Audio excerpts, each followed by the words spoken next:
Hello and welcome to Attention Span Labs. So glad you could join me today.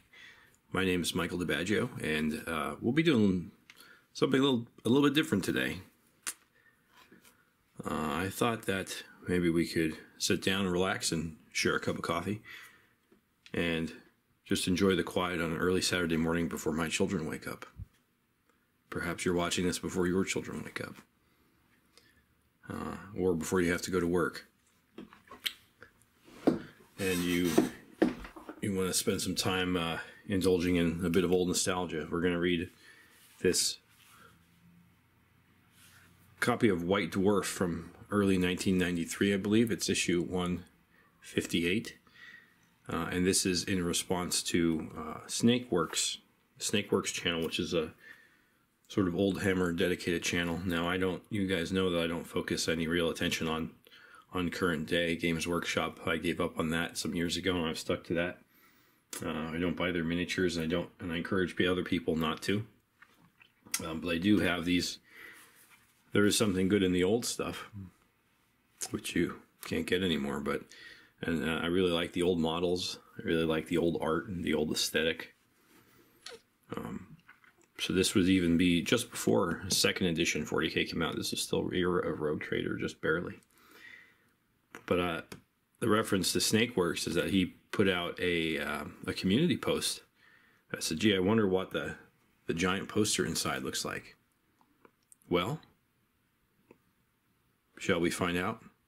And we're going to have to wait a bit to flip through it, because I don't know the answer to this right now. It's the first time I've really sat down to look at this. But yeah, so pour yourself a cup of coffee. In my case, I have a cup with Tsar Alexander I, famous foe of Napoleon, on mine, in manga style. Why? That's a good question. I'm not sure I have the answer to that one.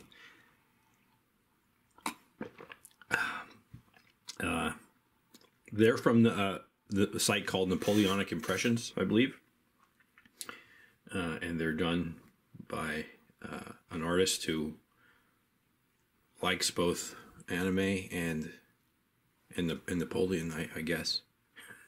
I saw them while watching one of the videos on Napoleon's campaigns before Christmas, and I thought it was just the perfect cringe gift to get my wife. She wanted a Marshall Ney mug, although she doesn't think it's cringe, and I got myself a Tsar Alexander, who you may not be aware of this. In fact, I was not aware of this. That in accepted history, Tsar Alexander died young. I believe he was only 48. And there were some rumors even at the time that he was not really dead, that he just gave up the throne because he was unhappy about,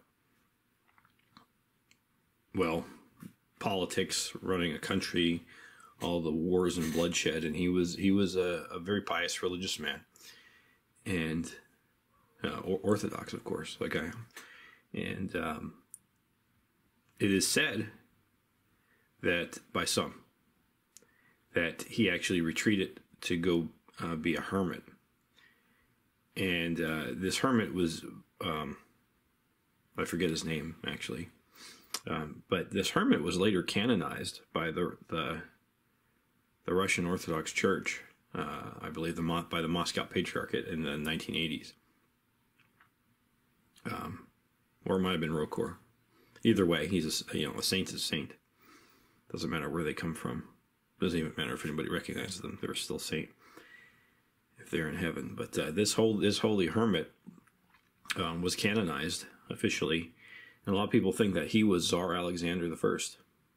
I don't remember this glorious person's name, but I will post it in the comments. But the reason people think that is because this hermit, he just sort of showed up out of nowhere and didn't bother anybody, but all these government ministers kept coming to seek him out over and over and over again over the next several decades of his life.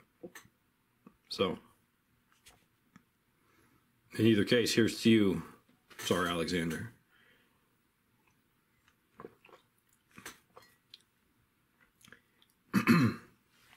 So before we get into looking at this delightful excuse me, delightful bit of nostalgia.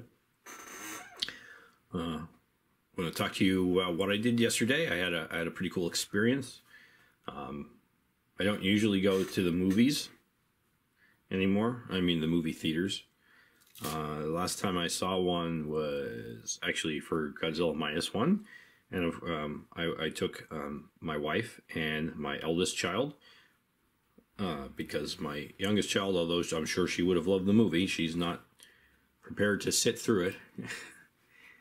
And I'm not prepared to pay a bunch to go to a movie theater and have her disrupt the film for everybody. So we sent her to her grandparents' house, and we went to see Godzilla X Kong, the New Empire. At least I think that's what it's called. But it's the second Godzilla King Kong movie in that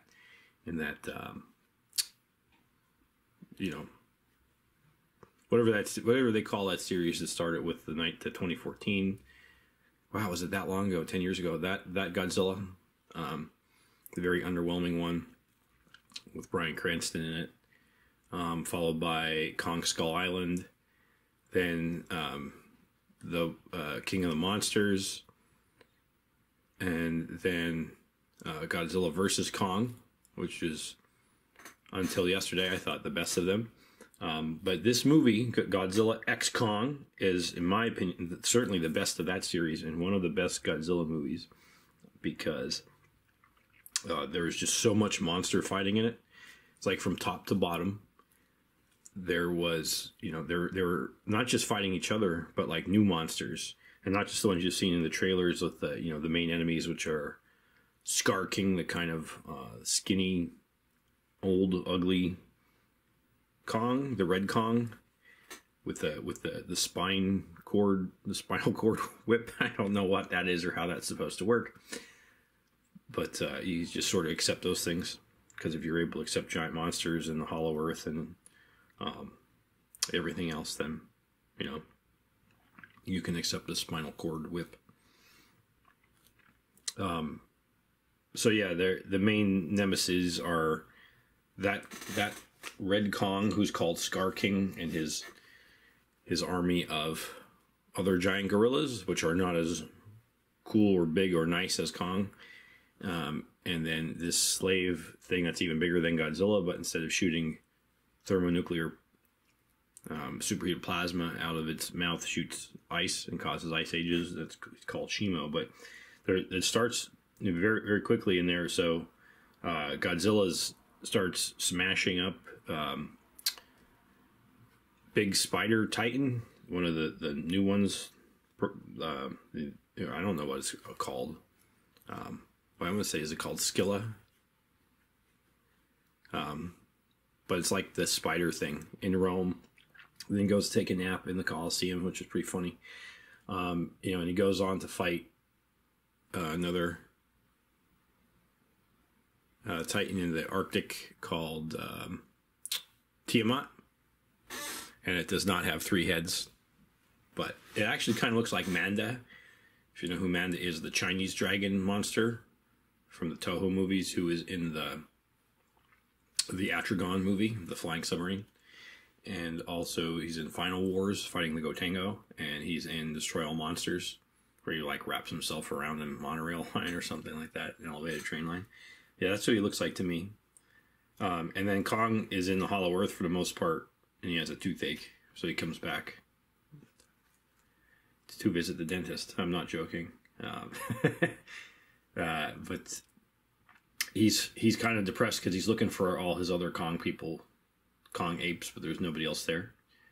So, until later he finds them, and they're kind of enslaved to the Scar King. But he's fighting a lot of giant monsters in the Hollow Earth, and that's really cool. I really liked it a lot. So if you like giant monster movies at all, you will probably like Godzilla X Kong, and you'll hold it in very high esteem. Now, it's not the sort of high dramatic movie that Godzilla -1 was, which is probably the best of them ever, except maybe the very first one. But it's very good.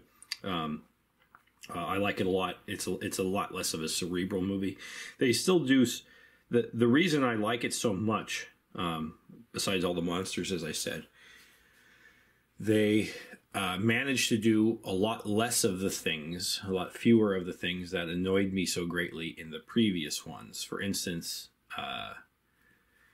the chick from Stranger Things is not in it, thank God, as she was in for the last 2 movies. I don't care for her. You know who I'm talking about, the psychic one.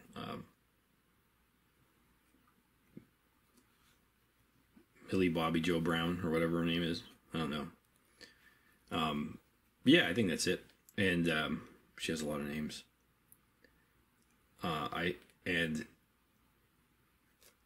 it does have the kind of annoying mother chick from the last couple movies, with but except her hair got even shorter, and she became even more overwhelmed by everything, but also somehow she knows everything.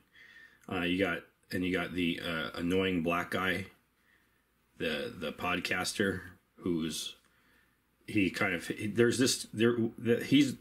that's one of the new tropes. One of the new stock characters, I guess, is the fat, nerdy, socially awkward black guy that hosts the podcast and is a conspiracy theorist. I'm not sure why that developed that way, but that seems like a very common thing I see in new media. But anyway, he was in the last one with Mechagodzilla and everything. But he was super annoying in the previous movie. But in this movie, though he's still annoying, he's much more toned down. Then they also have another trope, which is this carefree, kind of eccentric genius who is in this case he's a kaiju veterinarian, and he's like funny and he doesn't take anything seriously, and he's very spiritual, but he's perfect for what he does, and he's obsessed with 1980s nostalgia, which is weird because he's listening to, like, let's assume that he's my age or older. I'm 40. Let's say he's 45. He doesn't look too much older than that. Maybe he's 50. So maybe he graduated in 96. But all he listens to is stuff from the 80s, and even now that's off. That'd be more about my parents' generation. I mean, I like songs from the 80s too, and the 70s. And don't get me wrong, like I like what I like. But to be like obsessed with it to the point that that's all you're playing, and you're always playing that kind of music, not just from like one band that you like, but from multiple ones from that era, and that's sort of your marker on the screen. Anyway, that kind of weird pop cult nostalgia is another very common trope. This guy described, he's pretty annoying too. But overall, the characters are. I'm telling you, I like the movie, but then I'm also saying all the things I didn't like about it. But these are small things. My point is that these characters are much less annoying than they were by their representatives in the previous batch of movies, which I found very hard to take. And there's much more monsters in it, so this is much better. Compared to Godzilla -1, where you actually, for the first time in my life, I found myself caring about the characters, the human characters in a Godzilla movie. They actually began to overshadow the monster at some point, didn't think they could do that. But it's good. I recommend it. It also has the thing that really infuriated me, and the reason why I especially did not like King of the Monsters, even though it had like all these different monsters in it, and like Rodan and Mothra is in this one too. There's a new Mothra, which is good. But spoiler. I don't care about spoilers. I'm not really spoiling too much. I mean, the movie's is what you expect, but it's a little bit better. So I'll say that. But anyway, I really hate it from King of the Monsters that they knew everything about the monsters. They knew what they were thinking. They knew where they were going. They tracked them all on the earth instantaneously, even when they were underground, going to Hollow Earth and blah, blah, blah, and this other stuff.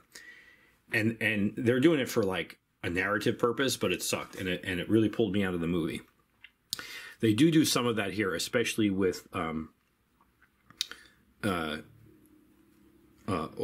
overwhelmed single mom, short haircut lady, who's in the last one, maybe the last couple. I don't remember. She was in King of the Monsters, and she's kind of the proxy for. She knows what the monsters think. even though it's her adopted daughter who's psychic and actually does know what the monsters think, but she knows what they're thinking and what they're doing, and she can instantly read these ancient these hieroglyphics that she should probably have never seen before. And you know, she knows, she just glances at them and can read them all, and it's she does some of that in this movie, but it's much less pronounced than other movies, in the previous movies, and that's good, because like I said, that I can suspend my disbelief for giant monsters fighting each other, jumping in and out of portals to reverse gravity, hollow earths and stuff like that. That's fine, but you know, you have to stay within your premises, and the premises do not include like omniscient people that are able to track everything. And anyway, it also removes a lot of the suspense of the monsters. So I would check it out. But what I will say to you though is that although I enjoyed the movie, the experience has very nearly made me declare that I will never go to a movie theater again. And I was quite surprised. We often would joke, oh, there's 15, 20 minutes of previews. Well, this is no joke. There were 28 minutes of previews beginning of this movie. Previews and commercials mixed in. Like, there weren't just trailers for new movies. There were commercials for Pepsi. There was a commercial for the damn movie theater that I was in. I don't think that's necessary. I think that's gratuitous and obnoxious. And 28 minutes of them. That's not a joke. The start time was 4:45, and it actually went on at 5:13.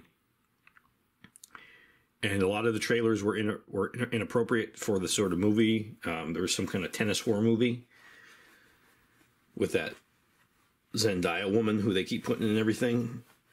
And I don't know. There was, like, is that the kind of movie that people who go see Kong versus Godzilla are going to want to see? Especially, like, kids? Anyway. I digress. All right, let's take a look at White Dwarf, number 158, with the Free Giant poster inside. Looks like some high elves. All right. And this magazine is from, there's a cover. There's one. I'm sorry about the light. Let's see if I can, does turning it off help with the reflection? Oh, a little bit. Actually, it does. I'm sorry about that. So there's the cover for, inside cover, Tyrannid Attack, an action-packed game in which one player takes control of a band of fearless space marine warriors. They must race through the innards of a living Tyrannid hive ship. So it's kind of like reverse Space Hulk. Their objective to destroy vital organs deep within. The Tyrannid player has an almost inexhaustible supply of gene stealers, vicious hybrids, and deadly Tyrannid warriors. That's interesting. I've seen this box, but I didn't know that it was basically Space Hulk, but the Imperial troops are the invaders. That's pretty awesome.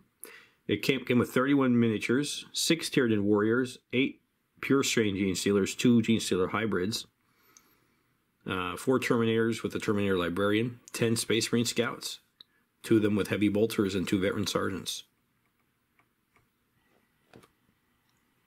I've seen this cover, but didn't know about that. It has some Deathwing fighting the old style. Tyrannid warriors. Yeah, those Tyrannid warriors were pretty goofy looking, but they were at least not generic looking. Like, I could tell the old ones. People laugh at the old first and second edition Carnifex. But I tell you what, the Screamer Killer, I tell you what, that thing is, you can at least tell what it is, unlike the ones from like the mid-2000s on, early 2000s on, where they all look the same. Contents. Tyrion and Teclis, that's who these two chaps are. I don't know if it's those two or those two. Well, anyway, don't know much about High Elves, except that they live in Warhammer Atlantis. I do have a High Elf army, which I'm going to paint someday. All right, what's the news at the time? Oh, this is from February 1993. Editor Robin Dews. There's articles. There's a lot of Space Wolf stuff in here because they're about to come out with Warhammer 40,000 2nd edition, and the first codex that comes out, I believe, is this Codex Space Wolves. So there's stuff by Jervis Johnson, Alan Merritt, Mike McVeigh. All right. The news. Their Games Day Golden Demon advertised in '93. Mike McVeigh is currently involved in the development of a comprehensive series of Citadel miniature painting and modeling guides. New plastic miniatures come in Goblins and High Elves. There's a Regiment of Dwarf box, which is actually an ad for. I flipped through this a bit before. So the Warhammer Armies books had come out recently. This Empire and High Elves books came out. The next volume is devoted to Orcs and Goblins. And then the Dwarves are coming out. Then the Undead, Skaven, and Chaos are all in preparation. Okay.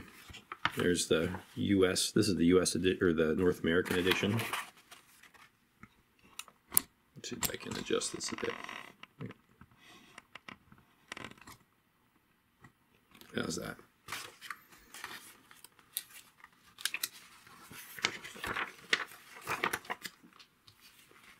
Nile Stormcaller. That's that very nice pencil illustration by Mark Gibbons. Mark Gibbons. Back when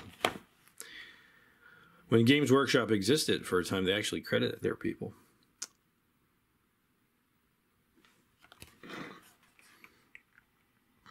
Rune Priest of Ragnar Blackmane's Space Wolf Great Company.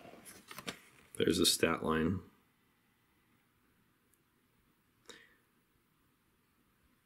So you can see these are Rogue Trader stats because 2nd edition did not come out yet. So he's level 3 Mastery, Psi level 36. I don't really know what all that means.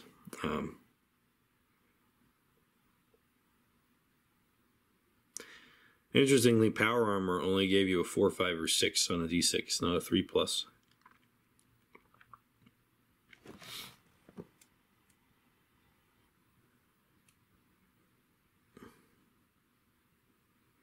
Stat lines were pretty similar, but so he's also bonnet to his Cyber Raven, Nightwing. I knew he had a Cyber Raven, didn't remember what. So Stormcaller is like a librarian, or whatever. He's a Rune Priest, something like that. He called him Stormcaller because he summoned a Psychic Storm while fighting a demon.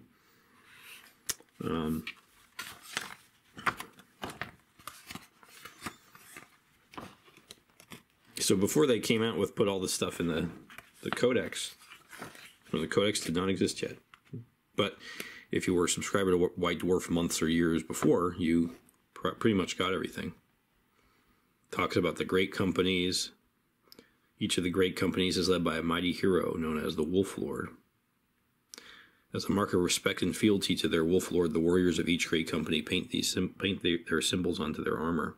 The same icons are also woven into banners and carved on the Space Wolves machines and buildings. So the classic wolf totem, the yellow on the head on that's Ragnar Blackmane's company badge. I didn't realize that for the longest time. I thought that was their chapter symbol because you saw it everywhere, but there's Scaligrim the Red, the Alaric Night Runner, Hakon Stormbrow, and Logan Grimnar, the Great Wolf Lord of Fenris. There's his chapter, or his company, great company. Took me years to figure that out. And there even and you know, old Ragnar there has multiple wolf head totems. I guess they couldn't figure out which design they liked the best. Or, you know, they were probably refining the design as they were painting, like, crap, I'm not going back to fix it. I do like the one with the first one, the yellow line separating the jowls. There's your Grey Hunters, which are what would be called, later come to be called, in other chapters, tactical squads. There's your Blood Claws. No jump packs. I thought it was interesting that the Space Wolf Blood Claws were so rarely depicted with jump packs. I don't know why. And the classic manor poles. There's Long Fangs, which did us some trouble in that last War for Jandal game, because when they blew up, if you watch that one, the last video that came out, when they blew up that rebellious miner truck, and it was loaded with bombs, and it blew up the house that had a lot of hostages in. That's not going to go over well. Here's more Space Wolf sets, but for the Space Marine. This is Epic, right? It was called Epic Space Marine, Epic Titan Legions. It was before it was called Epic. This is the 6mm or 8mm. I think 6mm. I don't know. But that was very big at the time. That was sort of the bigger game, even more so than Rogue Trader. It's interesting that Nile Stormcaller Wind Blast template, that's the Vortex Grenade template that they use in 2nd edition. You got banners you could... There's Jess Goodwin. I think that's supposed to be Lehman Russ, I believe. I don't know. Correct me if I'm wrong.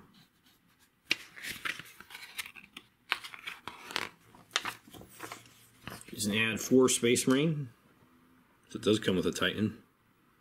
Comes with Eldar and Space Marine armies. There's Orc and Squat Warlords, Renegades, which has Eldar and Chaos armies. Armies of the Imperium, which has Imperial Guard in it. Huge armies clash to decide the fate of the galaxy.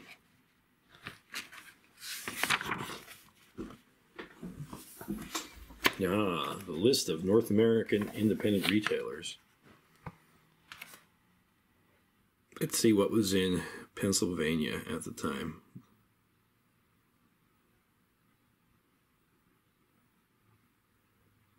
It doesn't even go down that far. That's weird. Are they only doing... I guess they only do A to M here. So that goes into Canadian ones. Yeah, I guess that's...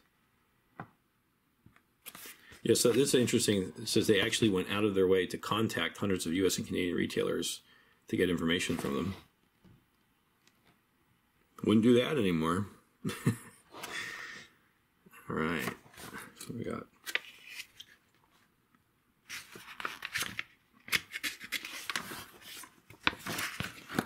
Here's the Tyranid attack game. There's a whole article on it.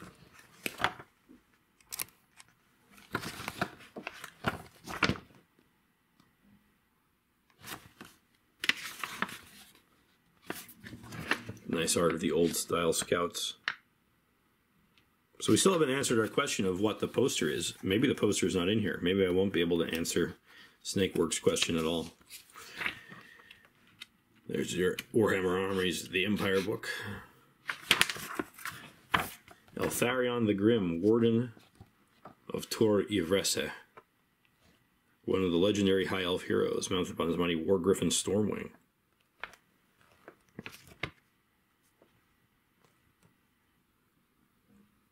So they are fighting orcs and trolls and goblins. I guess they're night goblins riding tarantulas.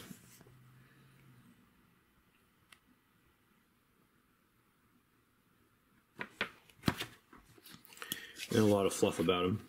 Goes on for several pages. There's the War Griffin in question.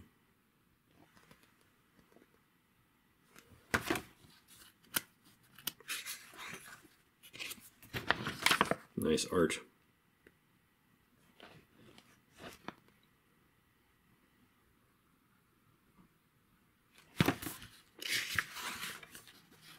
There's magic item cards. Here's that ad for the Regiment of Dwarf. Box set contains 30 Citadel plastic miniatures, complete with separate shields. So they're all the same pose. They're basic. That's almost exact. That's nice. That's, you know why I like that. That's almost exactly the same miniature and pose and everything as what would later come in the Man at Arms sets for Battle Masters. Battle Masters, the Milton Bradley Games Workshop collaboration that was like the sequel to Hero Quest. But those are the men-at-arms from Battle Masters that they would later use, except their shields weren't separate. They have the feather plume and everything. Ah, here's a whole Space Hulk scenario for the Space Wolves. Terminators, the Wolf Guard going in. And there's 1 mission, 2 mission, 3 missions. Mike McVeigh illustrating, commenting on his steps to painting. Specifically the High Elf Tyrannok chariot. I'm sorry about the reflection. There's not much I can do. The pages are very glossy.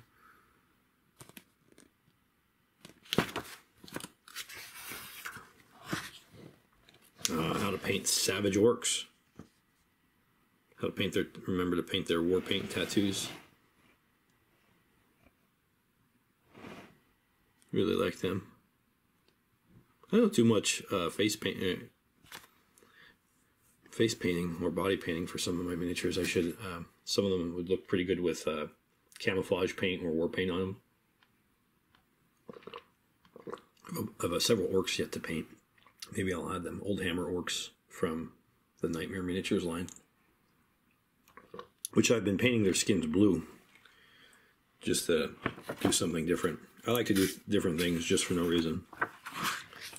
The Stone Trolls. I always liked that color, but I always thought they were river trolls.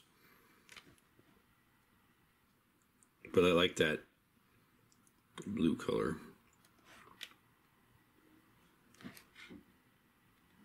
We had some Warhammer Fantasy inspired trolls in our, we didn't call them that, but in our Sword of Cepheus Ice Age North America campaign. Specifically where they vomit toxic, they have a ranged attack of vomiting toxic spew on you. There's some High Elves. Shadow Warriors, I don't even know what they are. Masters of Hoeth, I know them. And the Phoenix Guards.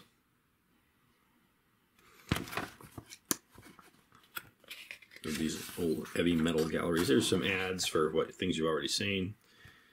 The Long Fangs, Devastators, the High Elf War Griffin.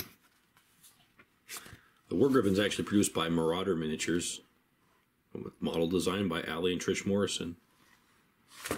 Marauder was a spin-off company that was separate, but they produced a lot of stuff under license for Warhammer. And they have maybe a bit of a different style, I don't know. I don't think I ever had any. There's Space Hulk, Wolf Guard.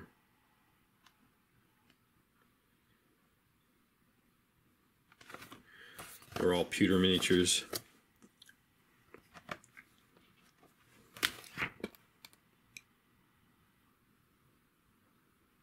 I guess, were they the ones you got in the game? You actually got a librarian. Gene Stealer Hybrid. Gene Stealer. I had 2nd edition Space Hulk. The Fangs of the Wolf by Andy Chambers and Jervis Johnson. This is a battle report between the Space Wolves and the fanatical orc warband led by the infamous Gazgal Mag Uruk Thraka.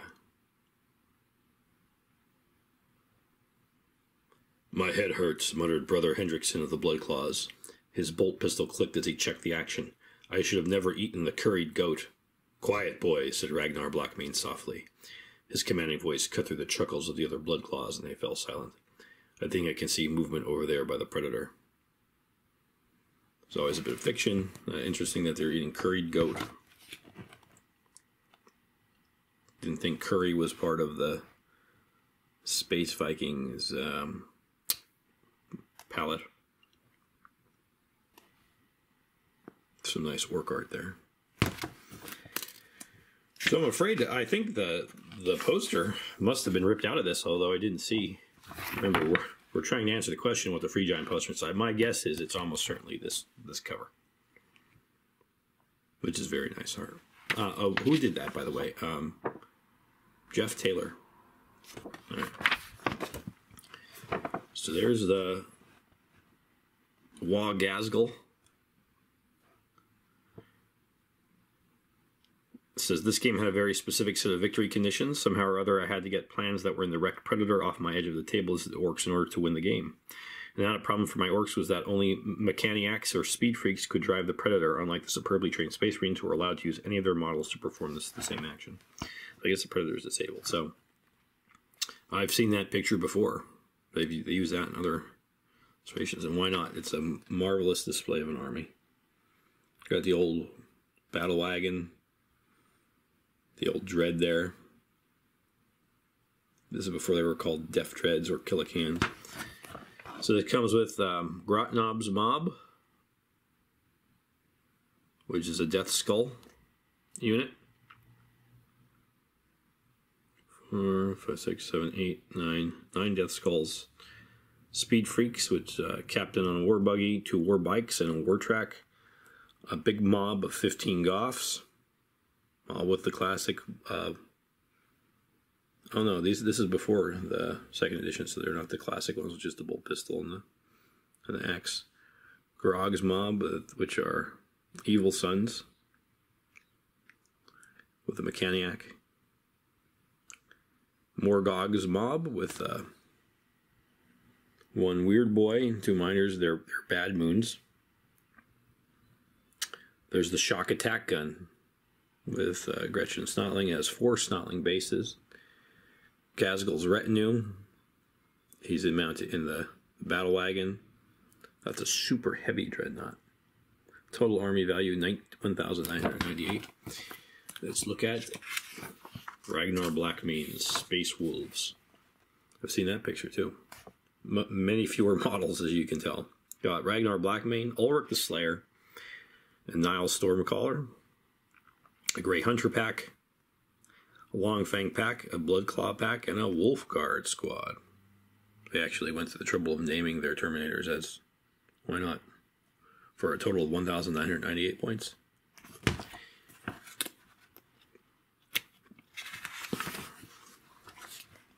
Some nice art by Wayne England. There's the battle map. Let's take a look at this.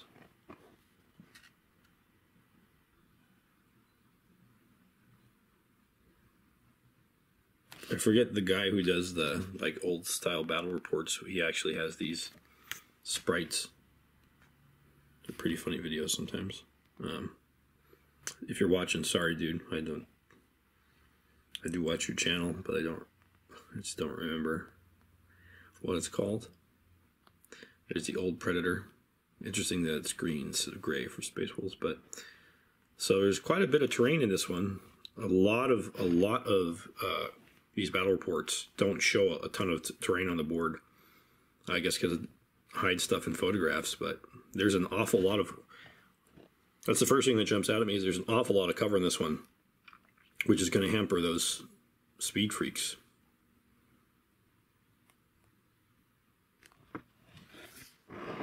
There's the Predator there, and there's plans in the Predator.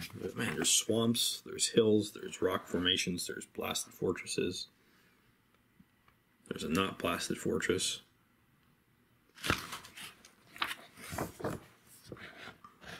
There's the layout.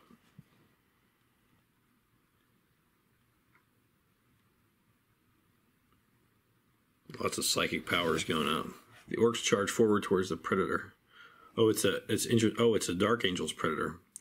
As Ragnar, Eagle, and the Bloodclaws emerge from cover. That's a very large mob of orcs just coming down. I wonder if that was actually from gameplay, or if that was just photographed that way.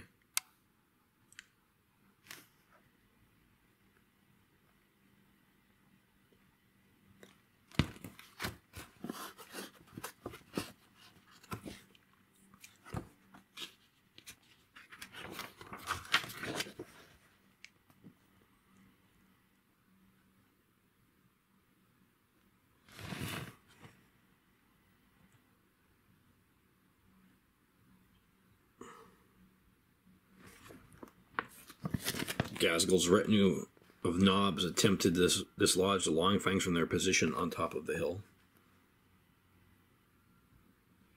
There's the old war buggy. Old war buggy.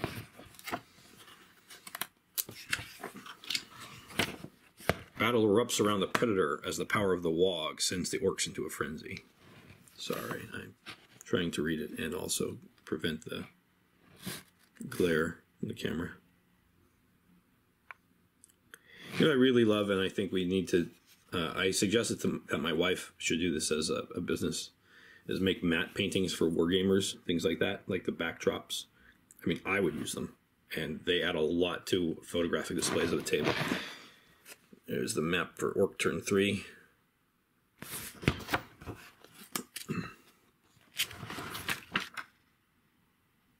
It seemed like there was a lot fewer orcs and space wolves in that one before. Let's see.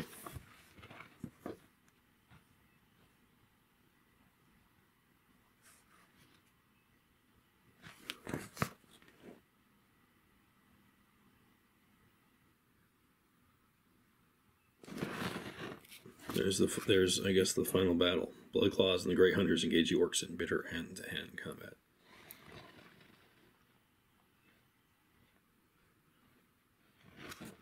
There's Jervis. There's Andy. All right, that's pretty much it. There's the mail order form. Oh, let's look at the prices. This ought to be a gas. All right. So the Imperial War Altar, which I actually saw on eBay for like $300. They're £14.99, which back then pound was probably about double in US dollars, about 28 bucks. Same for the Regiment of Altdorf, so maybe like 30 bucks for that.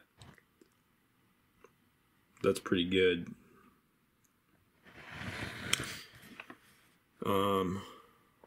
Car Terminators were about $6 a piece. Hey, I'll take that. So the box set of Wolfguard Terminators, $12.99. So say that's 26 bucks. Those don't seem like Games Workshop price. Now at the time that was pretty expensive, but yeah, they were still more expensive back then than other people's miniatures. Thing is, back then, in terms of fantasy and sci-fi miniatures, their miniatures were generally superior to other manufacturers. Not like historicals or anything like that, but it's maybe not a fair comparison. Well, that's pretty interesting. But what the hell is that thing? Is that a griffin? There's the Grand Theogonist. Oh, the Jade Griffin, yeah. Anyway, the problem now is that their miniatures are definitely not the best looking in the industry. Back then you could order parts individually, like you should be able to from the manufacturer. I showed these there's a Terminator Squad, standard Terminator Squad in the very first one. The only other issue of White Dwarf that I reviewed when I bought this last year, but all right, that's it. Oh, back cover, Eldar from the Alightok Craft World, Storm of Blood Angels, Space Marine Stronghold, and they use this exact image on the back of the War Gear book for the second edition box set. All right, so we're at about close to the 45 minute mark, so that about finishes it up for today. I hope you enjoyed this little bit of relaxation and a chat with coffee.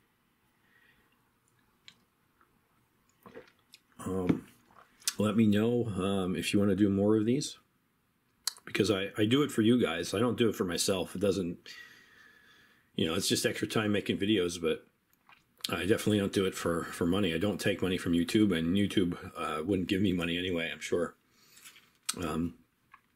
They don't generally show my videos to people. They don't. YouTube generally doesn't promote anything except for the stuff that you would already see on network TV, and which is a shame, because the only reason people watch YouTube is because there's all this excellent creative content of this sort that you would never ever see on network TV. But that's what they want to do. They want to be part of like the legacy old media, and so they're destroying all their through a combination of shadow banning and demonetization, and not promoting the videos with their ridiculous algorithm. They're tweaking the algorithm to slant these other things, instead of their creators. So I mean, we're never a big channel. We're not going to be a big channel, and that's okay. But the point is, I do it for you guys. So I do occasionally get people email me, or they leave comments, or something like that, or our friends on our Gilded server, and they say they really like videos, and that means everything. So let me know what you thought. Any other things you'd like to see in the future. We'll definitely go through. We're going to do this at least a couple more times. We'll go through some other magazines other than White Dwarf. We'll go through some of my more modern magazine collections. We'll read old Aries magazines. Did a couple times, experiment with it. Seems people don't like the battle reports too much because the relatively few people watch them. So probably I'll be recording fewer of them. But the other stuff, we just could try different things. And if you like it, please give it a thumbs up. Subscribe if you're not, and leave a comment. And thank you very much.